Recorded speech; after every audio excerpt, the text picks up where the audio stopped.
concurrence n'a pas vie à bateau, ma comparaison et à bilamba à bateau. Moi, je m'inscris vraiment en faux par rapport à des débat. J'ai toujours considéré que ça ne me concerne pas. Donc, ti lobby, je n'entre jamais dans ce genre de polémique. Ceux qui m'ont dit que c'est loco, mais bah ils viennent dans Zalaka.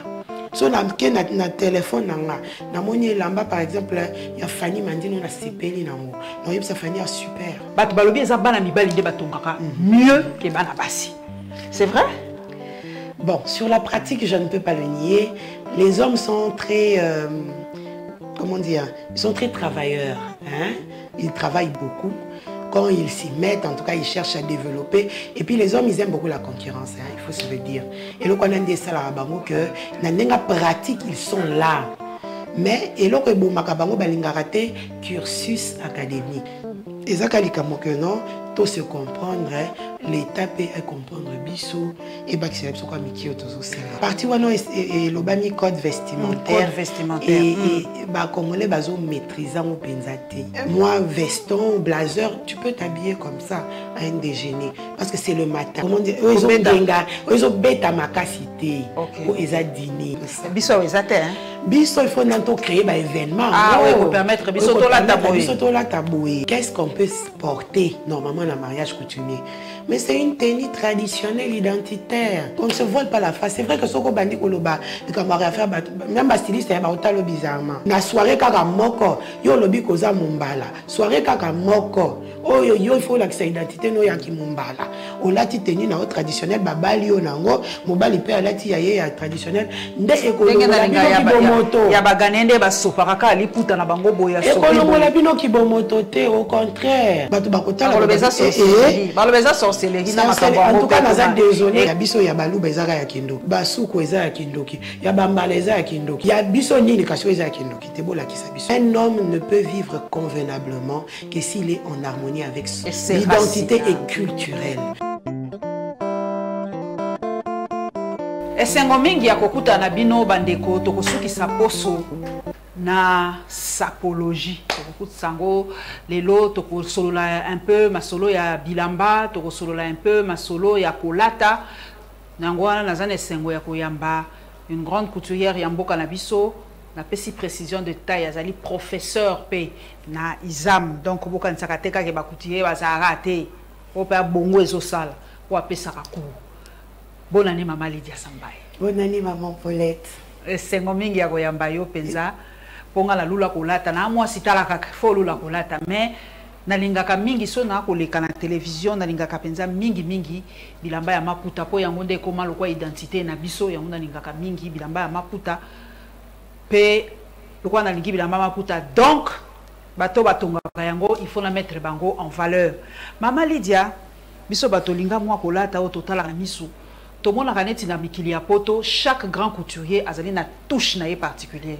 Soko tali penza to pesaka ba exemple pour moi ça autrement réalité otali neti pateo ana touche na ye otali Chanel ana touche na ye otali Thierry Mugler auti kokufa ça peut qui na touche na ye mais biso awa na l'impression que ba couturière a na touche personnelle. Est-ce que maman Lydia azali na touche particulière sur muta tali lamba balobi o eza la maman Lydia? Bon, c'est vrai que na Congo ça peut-être attention té et puis tellement tous en a mon message à cause il y a tricher au muninga salaka des salaka que particularité ils ont rappelé difficile il y a ko tchangoka mais normalement ce qui au long na stade il y a couture au côté na stade il y a stylisme il faut aux ala na moi particularité et là que ça ka ki lamba na yo ils ont différent na lamba ya tel ninga ndakisa o tangi ba Thierry Mugler ba Chanel ba nani nga particularité nanga personnelle ce que tali traitement nanga il y a tissu ndenge na sali la liputa nanga nazaka na coupe nanga o na benga classique donc nazalaka nazwaka liputa ndenge zaleli mais na sali la kango na coupe classique. C'est-à-dire que un bon pantalon, on a colata Spencer, avec des poches italiennes, mais là, on a les puta. Dans la nani, moi, cardigan, mon boyer, coupe européenne mais na liputa.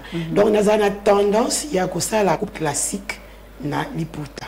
Mais des fois il arrive que ceux qui à la demande peut-être d'un client hein, qui aime je sais pas la star mania bon na ibité na loba onde na lingala mutu alingi komisa la star mingi hein, ceux qui a senginga comment moko spécial o ezo senga que na un peu de folie wana na kendara na sens ya extravagance to benga ngo extravagance. Donc normalement couture auto salaka ezaka na ba ligne de conduite moko boye auto benga ba courant ba ba style na kata ba style wana okuta le classique okuta l'extravagance okuta ba différentes catégories. Donc tu faut s'identifier na catégorie oyo ya sepelaka nango. Et maintenant yango mutu akopropose na public et ko adhérer na façon na ye ya kosala. C'est à partir ya ngonga na de tokomi na tomolobela stylisme. Mais ce qui tokomi na stade wana te tozaka ba couturier. Donc lelo ba tokoloba mingi na RDC ba tozana beaucoup plus na ba couturière que ba styliste, c'est ça. Pourtant, c'est ça qui est quand même bizarre parce que biso par exemple les âmes Kinshasa tout format ba styliste et c'est depuis 2000 les années 2000 que option wana autobengi stylisme modélisme ils ont existé. Donc, la plupart des Congolais, malheureusement, attachent ces études de stylisme, tellement ils ont un investissement en termes en bongo, parce que ce n'est pas facile de faire du stylisme. C'est-à-dire que nous avons proposé des tissus par les clients, nous avons proposé des modèles par les clients, avec les risques que les gens vous comprenez. Donc, il y a une dimension il faut que se plana et l'eau qu'on a eu. Donc il faut adhérer na par exemple ba grand couturier ba pateo azana style na yende ce que muto imposer en pas ba balingi c'est ça le stylisme oyo nga na créer oyo batu ba sepelaka nango sans modifier, c'est ça le stylisme. Tandis que biso nyonso to ça que mona ba télé na biso ils ont encore dimension couturier. Donc bozo copier coller cacao copier parce que la demande parce que ceux qui ont le par exemple ngana sala ka ba boye ba maman ba biso to linga bongoté hein biso to lingi ba style moko boye ya ba ouest africain entre temps on doit vivre. C'est ça le problème. C'est ça le problème. Vraiment, nous, c'est ça qui dépend de l'économie en boka. Donc, alingi kaka, ça pas si quoi investir pensa na stylisme yango. Mais maman, na moni au costumisé et lamba non na sepe na on a lobi maman li de retourner na ngape bo kala mingi te bo mona ngape na lati kaka bo po na linga pensa ba modèle simple bo. To benga ngo o eza modèle nini. La pona nga na bengi yango style relax easy. En anglais, c'est-à-dire que aux appréciés rapidement fermoir et anasimawana donc libaya moko ya simple sans doublure. On a climat na biso pe climat aux à l'aise au co-transpirer et au dessiner oté donc on lingo bima rapidement enfiler pantalon na yo au betiango na libaya na yo et couvrir moi ba forme na yo so za netinga muta ba forme belé au zipi donc aux à nous à l'aise. C'est vraiment donc moi j'appelle ça une tenue relax en pagne. Je crois que muta a talibo comprendre notamment style au nga na salle la kango mingi na ensemble hein na ba voire même ba robe tendance ba robe courte genre kaba na habite so boyebi ba tendance ba robe neti ya Betty Masikini azakola takala bon nga na linga ngo parce que na trouve ngo relax on sala ngo demi au commission ngo na genou moi li papou na yo mais tu respires dedans voilà c'est un peu c'est vraiment très beau karaté na kolata mama Lydia Samba ibo pona yebisa ki soka zaki ka tai na ngame na botoli eka yabo mama siko otokota penza na makambo ya ba défilé mama Lydia ngesa kanga pasi tokolobaka nyoso za économie mais tokolela bokoyoka Dakar Fashion Week tolali tolamungi Jobourg Fashion Week tolali tolamungi kuna na Maroc na Paris na partout pour la nini Kinshasa basi balinga kolata ezalaka te chaque année et ko banda ibando mo e moka ekale e bandi ekale chaque année pour na nini to ko pérenniser makamboté dans le temps.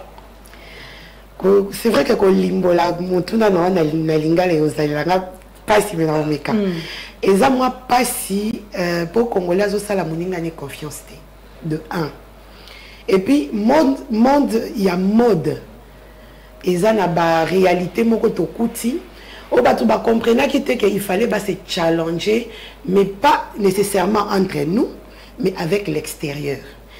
Notre mode o ya biso façon na biso ya relater là pour c'est ça la signification nango ya mode yango modèle na biso to later là ka il fallait to te kango à l'extérieur to la kisango batou mais pour na ko la kisango batou il faut qu'on crée ba espace d'expression. Événement de mode, babengi défilé de mode, et ça espace d'expression. Et ça, quand il y a espace d'expression, wana, on va styliste, bah quoi qu'on l'a qui ça, que biso toza ba spécialiste, dans la salle comme baya danser dans les caca. Par exemple, je vais citer quelqu'un non, hein. Dans la par exemple Chéri Sam, sur la Betty Libaya, bah tu faut ba ça la wa, faut ba ganga. Dans la par exemple Louis Zombea, sur qui na Betty biloko na ba ba miroir ba nini faut ba tu baganga ngana za mili mode so na sakane libino na motif faut ba tu baganga et ça na kati ba espace wana d'expression oyo ba styliste il fallait ba ya ko lakisaka mais c'est quoi espace d'expression wana et ça a besoin il y a comment dire il y a apport. Nous devons créer une initiative na yenda ki sa obi so to créer Kinshasa Mboka Masano. Car ndengo lobby au sali nango 1 année, 2 ans, 3 ans par manque d'apport financier. Nous devons sungayo ba sponsor na mboko ba te ministère de la culture apporta kabino de l'autre côté maman Lydia. Malheureusement pour na biso ba sponsor baza disposer peut-être ya ko pesa biso espace. Nazo pesa exemple nanga. Nga penza ba pesa un espace. Ba oyebisanga maman Lydia toza mbongo pe sauter. Mais zoa quand même esika oyo. Entre temps ba opeso esika oui. Mais ba camarades na biso ba bengi ba mannequin. Faut futa bango na suka nango. Ba rolata bilamba bato. Pendant 2-3 jours au bengi on fashion week. Fashion week elinge loba mikolo ya semaine ata tamine ata misatu. Yo il faut vendre sa batouana, il faut battre défiler ba la bilamba batou. Ba styliste il faut baya ba mso ba olonga na province ba yeko vendre na Kinshasa. Batouana il faut ko loger bango. Bateau bazo filmer il faut qu'on foute bango bateau bazo kanga bilili ba photo il faut qu'on foute bango si ko bateau na nyonso au foute bango na mbongo nini en tout cas bateau ti ba mona kango ba yeba kate eza mbongo ebele soko kangisi budget pas plus tard que lobby dans un ça la budget il y a août na komi na ba 33 000 dollars maman. Imagine toi mutape sur kakasko sale ya pamba. Azoye batende nini yoko sala pour au sale événement wana. Mutakoya ba sponsor ti bayaka vers biso ba styliste ba koya na formule moko ba lobi biso to ya kana échange ya ba service. C'est-à-dire que là, on peut se faire Maputa par exemple. Maputa par exemple. Déjà Maputa on pose wango et à moi passer. La personne na société Maputa baza sur BDT. Ba koya ka ba yebiso par exemple organe de presse andimi, bango ko tout à fait na féliciter bango makasi parce que mine de rien bato ba tikala pena ko sunga biso ka ba organe de presse ba tikala nikie. Bon, on a filmé les un petit rien. Bien que c'est aussi réducteur pour na bango, mais quand même bandi makabiso. Bango bakoya. Muso pas koyote, nga peut-être kaka photo et réduire kaka autant. OK, ça là, mais c'est quoi la ressource en termes d'humain. Nga na kofuta bango ndenge nini. Déplace to bomanaka oyoka hôtel a créé asu ba problème na ba mannequin tel a salut tout wana penze pe ça rameno image mabe o afuta kinga ite on a défilé qui a pesingé le côté et pourtant ils a faute ya mutuana te mutuana ça peut-être on a besoin que mode et mata ba tout na bilamba na bango baye bana mais au final ba boye bango te au moins na kaka mikolo pusani balaka kiyo mikolo pusani oziata enkate siko komo talobi anzambe na sanini na kata na continuer mais tellement aussi engagé qui ba fona yo propre au komo lo ba téléphone sauver événement na koma na suka siko na suka nango batu nyonso bazozela yo les places na ba problème mais sinon Je ne crois pas que Tozangi, événement, c'est vrai que par manque, il y a apport, support, tout ce que vous voulez, mais initiative est ça.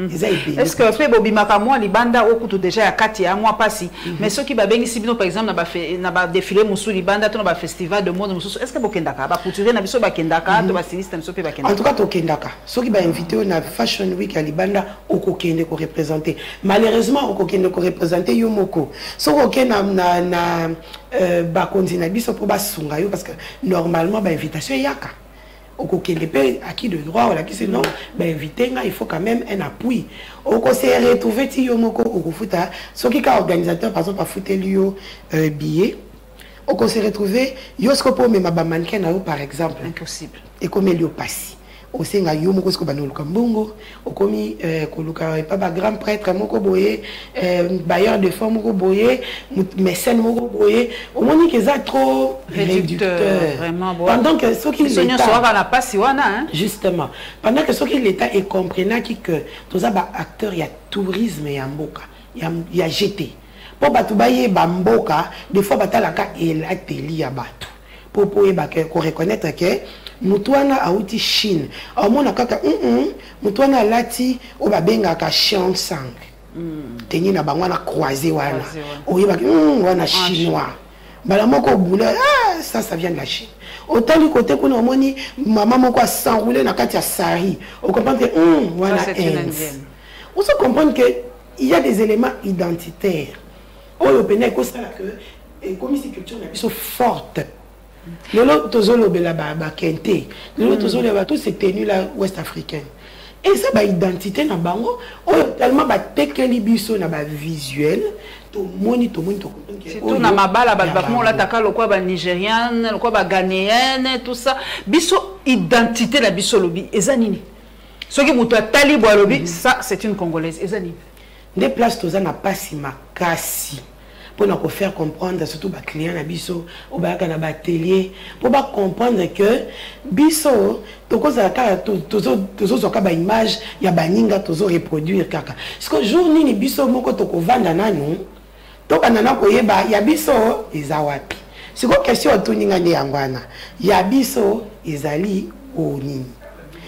Si on doit s'attacher na histoire na Bisso, totali histoire na Bisso, toko se rappeler kaka que à une époque, Mobutu, avant Sabiso, a compris que nous avons un problème, il y a identité vestimentaire. Parmi les autres problèmes, il y a relevé qui n'a recours, il y a authenticité. Il avait analysé, mais il y a un habillement à Biso et Zanini. Si seulement Mobutu a compris déjà qu'à l'époque, il devait seulement tout faire pour tous les gens à Rafia ou Yabiso, tous les gens moderniser comme tissu. Voilà. Mais un problème est mais il a aussi fait. À mon avis, allez, n'a imposé pendant que le pain, c'est d'origine indonésienne, c'est pas d'origine africaine, encore moins congolaise. Vous comprenez? Donc, mais quand même, en termes historiques, les place peut-être au s'accrocher. Et ben maman Nabiso à l'époque, il faut dire que bah Rivalusa qui a. Babiso ça, on a Biso quand a deux paniers, maman Lydia. Même si on peut proposer bateau deux paniers, et Koufa deux paniers, quand a deux paniers, surtout tamboli na maman Lydia. Na mola sou basi na deux paniers. Si toi jeune fille coûte exact tout ngamone na zana yebiso quand a deux paniers. Et ça souci makasi parce que si quoi batu ba comme on l'a plutôt liputa la singa et ça on les identité na bisoté ya biso eza pena ozu moko au baloli au tchelo kolo moko neti pas au baloli au kangi au analyser bien anglais après ozu balé au lati ne o ya biso o ba mama kala ba sala qui vraiment dit que ça va image tout le monde en Canada TNC excusez-moi de citer mais ezaki na ba mama ngebi ou ba saka ba image ba ngo eza au moni que ba mama na ba lata ki ba foulard ba lata ki ba maputa na ba zigida et ça là qui image pinza ya mboka makasi ça pouvait être par exemple le premier pas ce qui tokenda ko kangama wana mais le problème maintenant c'est quoi ata to kangami wana il faut que et le copo est perduré il faut évoluer Et là, et bomi, même na ba 2000 là, quand kabiso yo tozonga ki mibali bazongi na ba Bacoste. Mais pour ni ba kimiango. Il y a un problème. Il fallait juste que la politique aussi accompagne ma décision misusu. Bisoto lingi ke mibali bazongi là à Bacoste, mais seulement. C'est que Maputanga la mona magnifique. C'est trop magnifique, ils sont trop beaux dedans. Mais le problème c'est n'est même pas Kotonga ba komi belé na Bacoste. Mais qu'est-ce que le problème c'est la qualité à tissu maman. Tozana ba tissu amana monter. Tissu, imagine-toi que mon toilette a dit pour transpirer. N'a pas tout à l'heure qu'il a comme proposé dans ba easy. Pourquoi?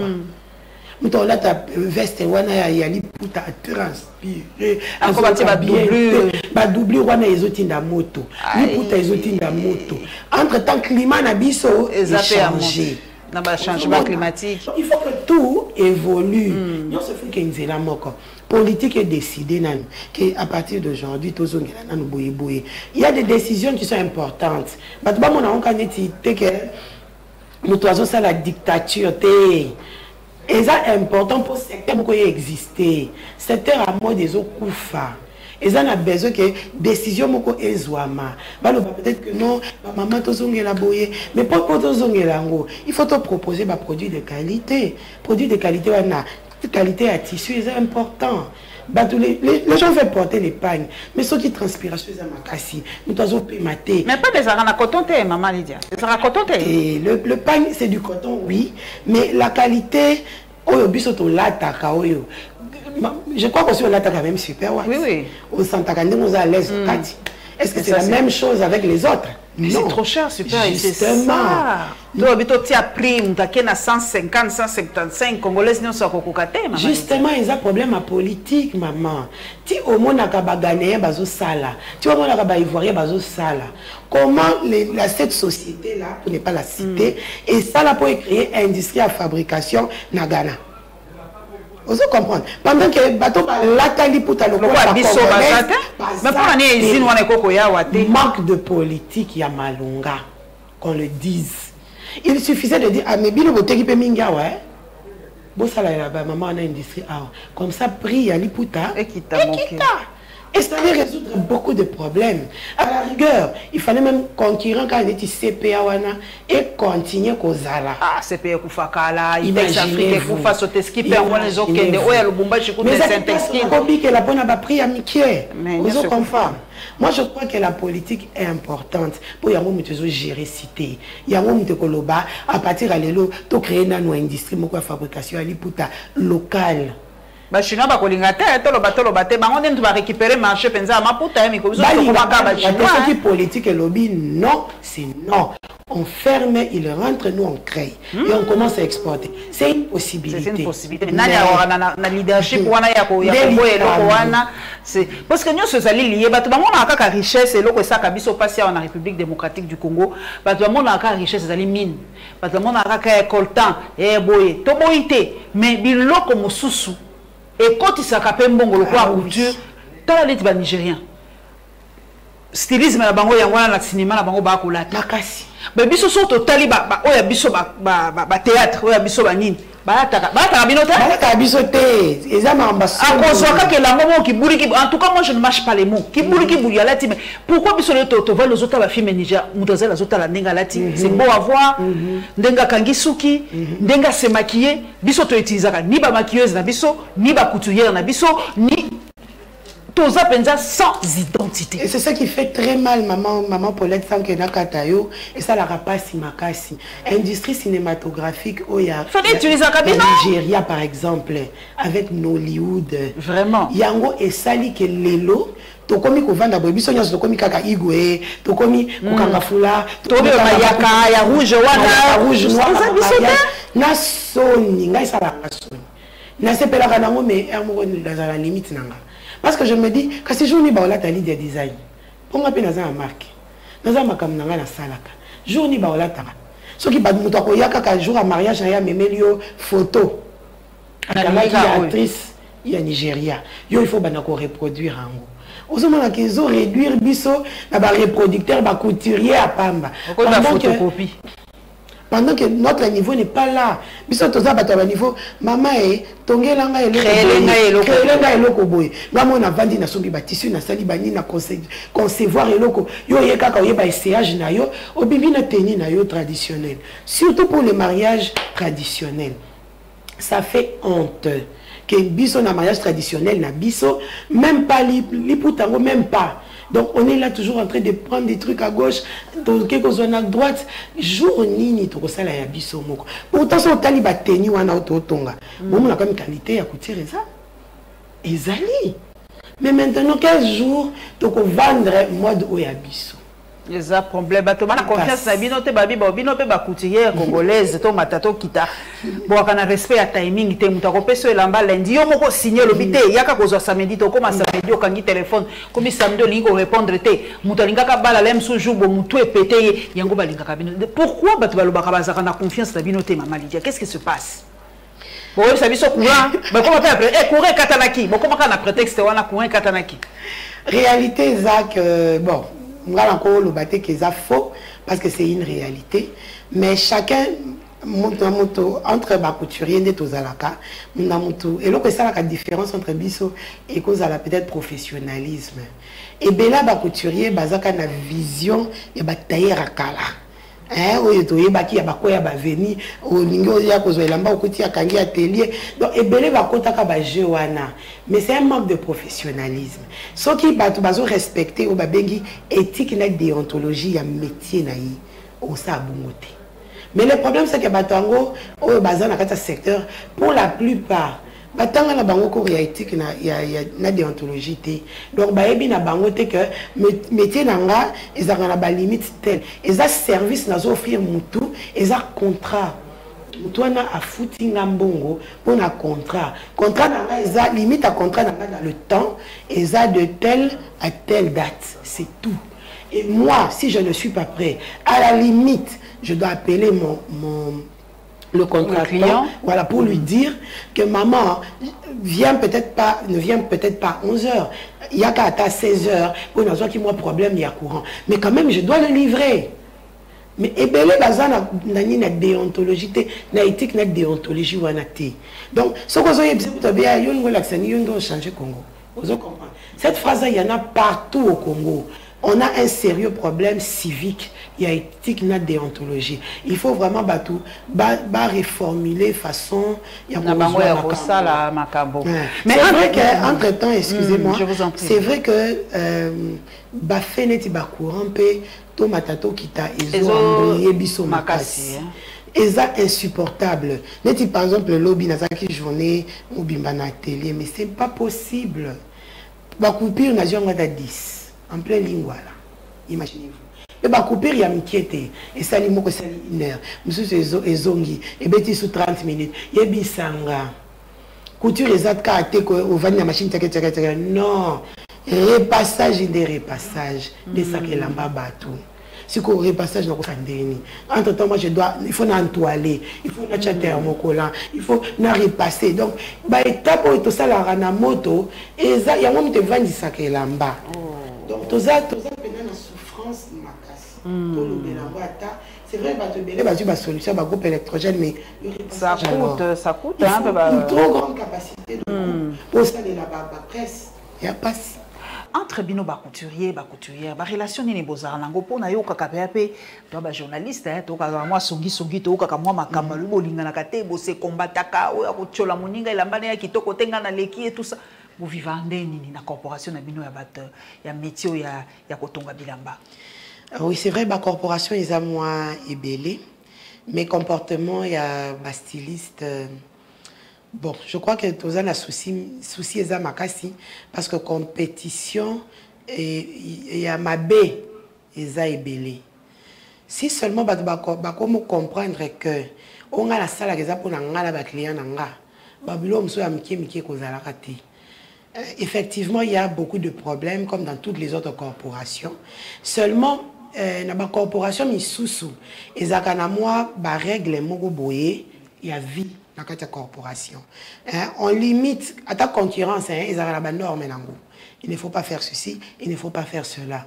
Ba prix par exemple ba fixer ba prix à mabaya yo ko neka ndeloté o ko kita makasité. Ah vous avez ba prix fixe mais possible que o ya ko tonga boyo ya ko tonga. Na ba corporation ya solo ezala ka bongo. So OK pas ba architecte ezali, OK pas ba avocat ezali, mais pas ba styliste na me ko. Il faut to réglementer biloko na nyonso pour to koma bien. Mais concurrence mutako bo yango penza te, mais concurrence faut ezala loyale. Mais concurrence n'a pas vie à Batou, ma comparaison y a bilamba à Batou. Moi je m'inscris vraiment en faux hein, par rapport à débat. J'ai toujours considéré que ça ne me concerne pas.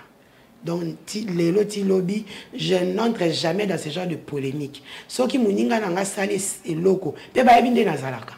So na téléphone nanga, na moni lamba par exemple, il y a Fanny Mandino na sepeli nango. Non yeb sa Fanny a super. En tout cas d'accord reposter ngo. Riposte, je le fais. Seulement, au commune, mutu mususu, ce qu'on reposté, le konaye, abiomoni na lekiye, on n'a pas na lekiye. Pourtant, ce n'est pas ça, ils ont fair play. Mouninga kose le ko bien koleka. Il faut encourager. Yo pes comme ituna, comment il arrive à faire de telles choses? Moi aussi, je peux arranger. Na kenda kana tala kana moni tel ya bien, na riposta kana en précisant, by tel. Ils ont fiata mboka. Est-ce qu'il faut qu'on ait la meilleure couturière au Congo Mobimba? Est-ce que d'abord on a quoi là que ça Congo Mobimba? Impossible. C'est-à-dire que ça comme moi batu moko ba linga bilo onanga. Batu wana ba ko continuer pe kozala. Ça ne va pas les empêcher un jour. Il y a qui ne peut que là Tailamba, il y a Moseka, il y a Essam, il y a Emmanuel Makaka. Donc tout ça est belé. Donc il faut que batu ba mindi make tala nanga izayanga. Talent ya Moseka ezaya ye, talent ya Essam ezaya ye, talent ya Makaka ezaya ye, talent ya je sais pas, toza ebele. Tomindi maka entre biso, ko descendre muninga surtout et pas ba client, et aussi ça besoin de valeur. To enga na yambi mutu na ke ko descendre lamba mutu tel pas client wana. Yo kanti ke et pas nga ça même chose c'est. Ah ça là. Donc je trouve que les rapports mine derrière, il faut to beta ka moi c'était. Mais l'éducation des gens aussi y est pour beaucoup. Hein. L'éducation de base. L'éducation de base y est pour beaucoup. Pour nous comprendre que la rivalité, il faut que l'éducation est rappelée. Donc c'est un peu ça. Est-ce que ça qui n'a couturier moko maman Lydia ou inspiré pour nous autres toujours la muse na moto a inspiré awa na mboka nani inspiré qui open na libanda nani bande ko inspiré. En tout cas na ndenga mboka c'est vrai que Ertozaki Bana, rapport et à couture. En tout cas, moi je me rappelle la seule longue moi baposa yako ça makambo to salo Zaki Mili mode. Je me rappelle. Elle était magnifique quoi. Yemokona nous premier mannequin na ye, moi ba commentaire na ezako sanga bien quand j'ai regardé Mili mode à la télévision. Mais au-delà de ça na yeko ta cursus nanga académique, c'est là où vraiment j'ai découvert que le monde de l'ISAM, malheureusement pour la bison à ISAM, ils ont un monde à part. Pendant qu'il y a en tout cas des très très bonnes techniciennes à l'ISAM. Mais seulement par contre, il y a un challenge, il y a un styliste ayant sauté. Il y a une dame qui m'a marqué, deux dames d'ailleurs qui m'ont marqué. Il y a Madame Serra, Serra Rouimbaza, Sera Perfection. Ah, Sera Perfection. En tout cas, ok. Je vois. J'étais étudiante. Moussa Narezaki Kaka, Souka Yé Kopé Sanga Konga Nazo dessiné Libaya Nae. Elle portait des mabaya naébité. Le mot talon waouh. Abalou qui boye waouh. Nazaki ka subjugué chaque fois qu'elle était dans ma salle. Et elle m'a donné envie parce qu'elle n'a pas reproduire en ce que pas maman. So natali libaya na ye nazongi na ndaku na saleli maman na biso libaya wana. So nazo étudier kana bi comment ça comment donc elle azo tangi sabino na mbabilo azo boaka wana on comprend que libaya pour na tonga ngo bien faut na longo la valeur Paul yango mtu vani saka poitrine donc d'abord mikie to benja ngo kuna. Ensuite deuxième modèle ezaki madame Zouedi Marie-Claire Azana atelier na ye na limite azaki ancien DG na biso. Non, Madame Wana, Marie-Claire Zouedi, n'a limité plutôt. Mais je ne sais pas si elle habitait Lemba, je crois. Je crois qu'à un moment, elle habitait Lemba. Azaki DG Naïzam. Ah, Tongela Kangabila. Voilà. Maman Marie-Claire. Marie-Claire. Ah, n'a pas habité place. Ah, comment on appelle? Ah, comment elle a limité? Ah, n'a pas essayé Mbote Minga, Tongela Kangabila. Tongela Kangaba tenu après Miss Zahir, dans la traba tenu magnifique. Trop magnifique. Ah, non, c'est là. Je sais pas. J'ai imité. Voilà. Je me rappelle, j'ai des très belles tenues de cette grande dame. Voilà. J'ai imité tout ce qui s'appelait jupe poisson. Voilà.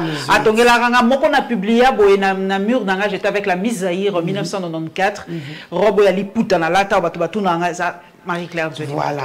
C'est cette dame-là qui m'a donné la vie. Il y a ensemble, il y a jupe poisson et tongelinaye, dengezako vanda. Et pour la remercier aussi, parce que c'est elle qui m'a, comment dire, elle m'a mis dans la sphère, il y a télévision.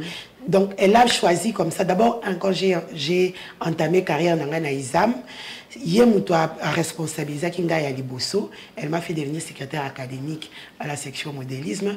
Nasimanango, a changa na ba émission à télévision ya munene zakoleka ya ba Miss hein. N'importe son akotanga kombo nango. Pas de problème. Miss Vodacom. C'est elle qui m'a lancé. En tout cas, je la remercie beaucoup pour ça. Et à l'ensemble la télévision, maman Marie-Claire. Maman Marie-Claire zaki na bilamba moko ya somo ya kafu. Mais bango bayaka te na TV neti bato nyonso hein. Basaka makambo na bango na ba zone d'influence. Elle court toujours? Elle a son atelier qui fonctionne très bien. Et ce n'est pas qu'elle a encore la force. Hein. Elle commence à vieillir. D'ici, moi, j'ai 50 ans. Mais Azla, quand même, comme ils ont fonctionné comme il se doit. Je vais la chercher. Pas de problème. En tout cas, c'est une grande dame. Le troisième modèle, parce qu'il faut le citer au Congo, ça a été M. Sami Okassol. C'est lui qui fait des abacostes. Voilà. Lui, par contre, c'était le niveau de modernisation, il y a technicité. J'ai eu à faire un stage chez lui à l'époque. En tout cas, je l'ai imité, surtout dans ma technicité. Modèle, Tonga, tissu, je l'ai dit, mon style, tendance européenne et tout. Alors il a fallu qu'il y ait des pantalons et pantalon. Voilà. J'ai beaucoup de problèmes avec ça, tandis que il te coupe très facilement ses pantalons, il maîtrise ces coupes-là européennes pour installer un stage dans la maison de couture européenne. Ça, c'est pour la part ici. Maintenant, la part Yalibanda, il faut se dire que au niveau Afrique, par contre, il y a, comment on l'appelle, le couturier, je ne sais pas si on doit l'appeler Haïti, hein, j'oublie son nom, son premier nom. Il y a lui, il y a Gilles Touré. Ah, celui-là. Il m'en met plein la vie, je dois le reconnaître. Donc, ce sont les deux là. Et il y a aussi Adama Paris, elle aussi qui fait de très belles choses. Ce sont ces gens-là qui m'en mettent plein la vie, il faut le reconnaître. Si on a franchement, je suis Isabelle Marant, je suis Chaparelli, je suis Olivier Roustin, je suis les plus grands tels que Jean-Pierre Cardin, tels que Chanel, parce que c'est le classique Chanel est indémodable, indétrônable, il faut le reconnaître. Donc, l'homme sous n'a tellement, et puis, et Salanga. Est-ce que vous adaptez par exemple au veste Chanel par exemple, une coupe à Chanel, il faut un col rond avec deux boutons. Parce que j'adore. Est-ce que vous imitez quand on a maputa ou pas? En tout cas, je me rappelle en 2017, j'ai vendu deux vestes. Col en colure. Bon, moi j'appelle ça une encolure, comment dire, on va l'appeler comment? Arrondi, hein? On peut l'appeler encolure arrondie, ras de cou, parce que souvent ils ont ras de cou. Voilà. Et moi j'ai la tonga, moi je crois 3 ou 4 vestes à boyer, genre blazer, la tekango peut très bien. Donc il m'arrive des fois de m'inspirer de tout ça.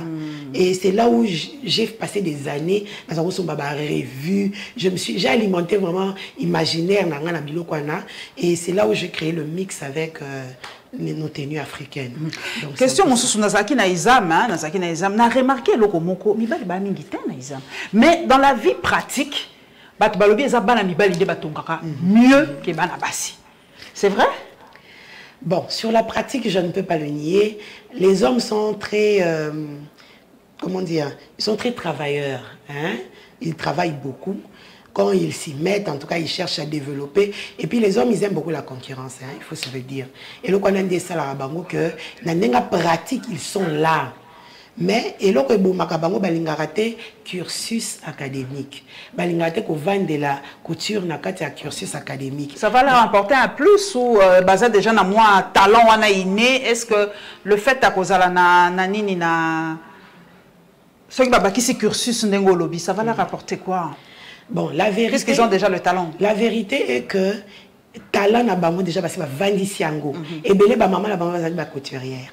Bayana bango ba couturier ba kola na kaza ba télé la ba famille na bango donc ba kubi sa couture parce que ba hôtel la cursus académique il faut ba no tangela ngo belé ba mo na niti ba ozo arrêter pendant que papier hermoko et sovaka mingi et pesa ka moto moi valeur na ye parce que so toké même pas ba Gilles Touré wana o lelo to tanga ba Alfadi ba Gilles Touré ba tangela ngo classe na poto.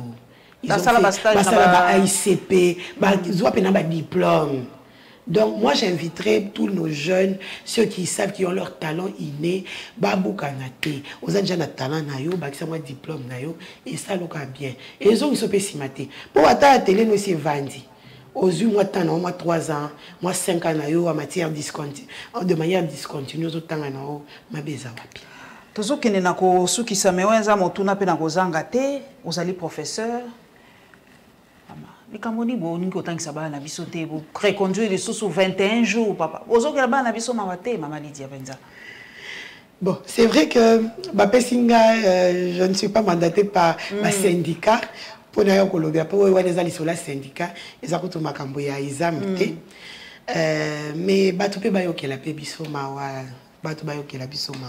Enseignement est un secteur moko ya pasi est un secteur moko babengaka abnégation makasi hein donc ozomi pesa koleka otalina tant oleka na ngona ndako na yo na oleka na institut eleki na o na leka na télé ozomona kutu ba client na ngai mo ba réclamaka ba koma na télé ba kuta ngate mais madame yo zaka na examen nyonso imaginez-vous que journée no mobimbo ko leko zotangisa bana bato ozalakisa bango ndeni batongaka il faut corriger il faut kotangisa donc makambo eza moi ebele siko bato bazo pesa bino moi boanya wana pourquoi pas kobongisa la bango ata moi ici vraiment j'entre dans la peau d'une enseignante mais kobongisa bango ata moi salaire pour enga nazo lekisa tana nga nyonso na exam.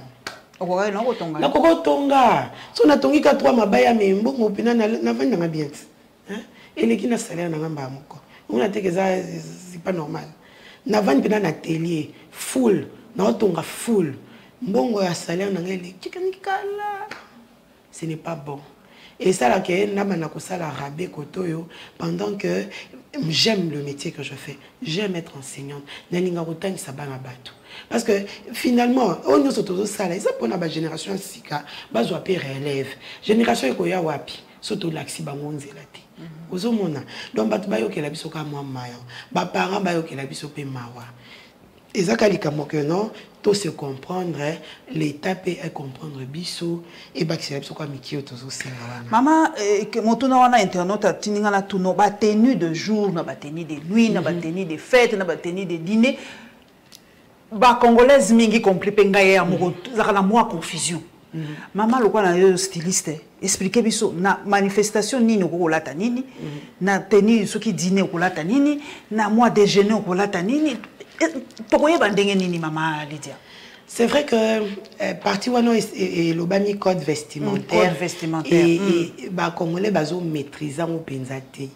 Donc il y a une confusion, il y a kamingi tenue du soir, tenue de gala, tenue de jour, tenue de déjeuner. So ba invité on a déjeuner, OK, voilà ta tenue moko, robe moko soirée. Pourtant ça n'a rien à voir. Il y a différentes catégorisations. Par exemple ceux qui ba bengio en tant que journaliste ba bengio na déjeuner moko. On a ta chemisier nayo, jupe moko une jupe un peu comment dire, entravée, droite, hein. moi, veston, blazer, tu peux t'habiller comme ça à un déjeuner. Parce que c'est le matin, c'est tout à fait normal. Babengyo, par exemple, la dîner. Vous sentez déjà que Wana ils a dîner. Et ce qu'on a là, tu as par exemple tenue moko africaine hein, pour rentrer à l'identité. Babengyo la dîner. Mais là, tu as au là, tu boye, ou là, tu soit tenue moko ensemble, il y a l'hypota moko, il y a bien. Oh, les gens, élément, il y a, comment dire, il y a, comment dire, ils ont bêta ma cité, ils ont dîné. Hein, c'est en plein jour. En plein jour, on n'est pas supposé frapper mingi mingi. Mais c'est vrai que Pierre mingi, bon, c'est la mode, hein.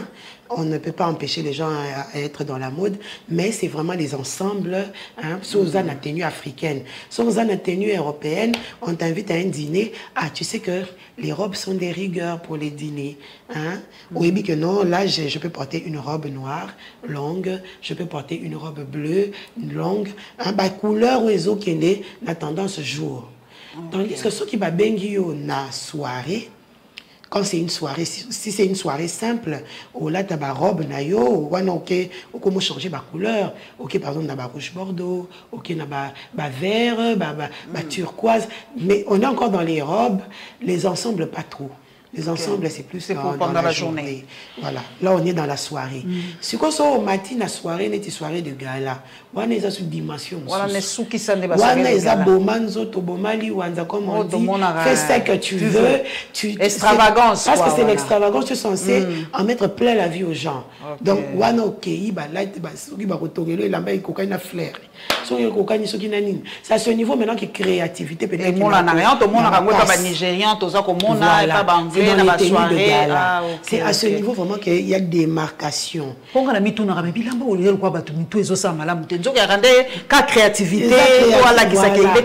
ce niveau vraiment où il faut bâtir sa créativité. Autant il y a une thématique à soirée, c'est vraiment un thème dans les années. C'est que thématique, papillon, maman, kende. Je crois que vous botez la caméra sur Internet, non? Ma soirée n'est pas Coachella, il y a États-Unis. Voilà, Met Gala. Au sentir que thématique est à respecter. Tout le monde, oh Rihanna, Nani, à qui a sali le konaye, neti ba cardinal, balati, ba tel Beyoncé a sali même chose. Moutou donc il pas coûter rien naye. Maman là qui sa tala nayo na teni nanga. Donc c'est un peu ça. Biso exacté hein. Biso il faut nanto créer ba événement. Ah oui, pour permettre biso to la taboye. Biso to la taboye. Parce que ceux qui déjà moutou aké kaka lati na soirée na yo. Ou invité boy. Ya yo moko ko bano sirikela yi. Anga la sanini yango, il a fait nanga bano la kola tabatenia modèle wana. Pendant que ils ont soirée de gala. Ceux qui ont baigné en soirée de gala, attends-toi à ça. Ceux qui ont par exemple une soirée dansante ou une soirée dansante au monde en Québec, là tu avais ba tenue easy mais quand tu m'as ba paillettes. On a moi top, il y a léger, décolleté. Là, c'est une soirée dansante.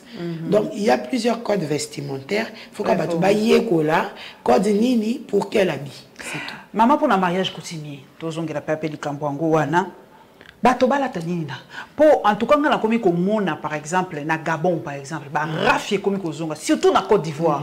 Na mona qui mariage d'une consœur à sa émission Cœur de femme. Abala qui en tout cas modèle à l'attaque qui c'était vraiment la culture ivoirienne. Mais biso tozo sanga, tozo qui sont comme identité, mais yo za côté. Okori ko proposer ba ba ndeni po kata moi touche ngo moke et monana. En tout cas, to bunana déjà na ba client na biso pour te proposer bango. Qu'est-ce qu'on peut porter normalement dans le mariage coutumier? Mais c'est une tenue traditionnelle identitaire. On ne se vole pas la face. C'est vrai que ce qu'on bandit au loba, même ma styliste, elle va bizarrement. Oh, yangoni nyango.